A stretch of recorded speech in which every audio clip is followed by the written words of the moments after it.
Returning now to our top story, the Prime Minister has indicated there will be more cost of living support in the May budget as Australians continue to grapple with soaring interest rates and inflation.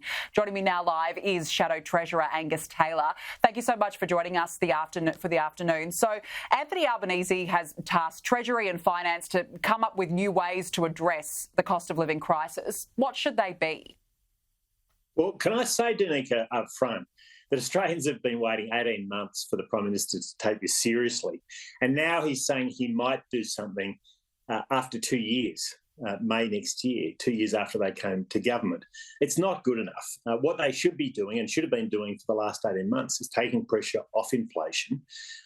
We know from history that taking pressure off inflation means taking pressure off spending, not adding over $20,000 of spending for every Australian household.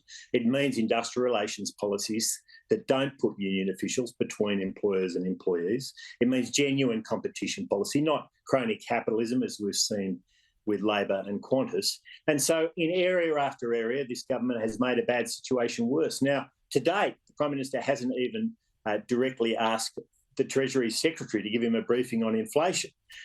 So he hasn't been taking this seriously. He's been asleep at the wheel. He's been focused on other issues, and we saw that all last year. And he lacks any credibility saying that he's going to solve this problem now after 2 years. Well, what should the government do? What areas should they be focusing on to provide some relief?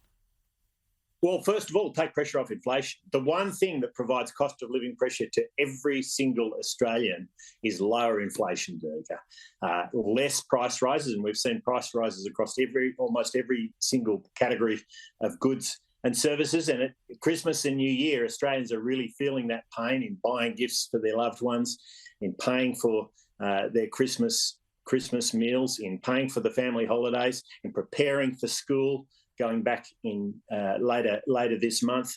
All of those things have been massive points of pressure for Australian families, and taking pressure off inflation is the answer to a cost of living crisis. It always has been. But this is not a Prime Minister who's been interested in that or focused in it. He's been distracted. He's been asleep at the wheel. He focused much of last year on his failed referendum. And I went through the list of things that he could have been doing: less spending, not adding to tax. We've had 27% increase in taxes for Australians in the time that Labor has been in government. See, gobsmacking number as bracket creep and other tax imposts have creeped on Australians and really dug into their disposable incomes, which have fallen faster than any single advanced country in the world, major advanced countries in the world. We are at the wrong end of it. We're at the back of the pack. And this Prime Minister has failed. And now to say he might do something in May, it's laughable. It's laughable.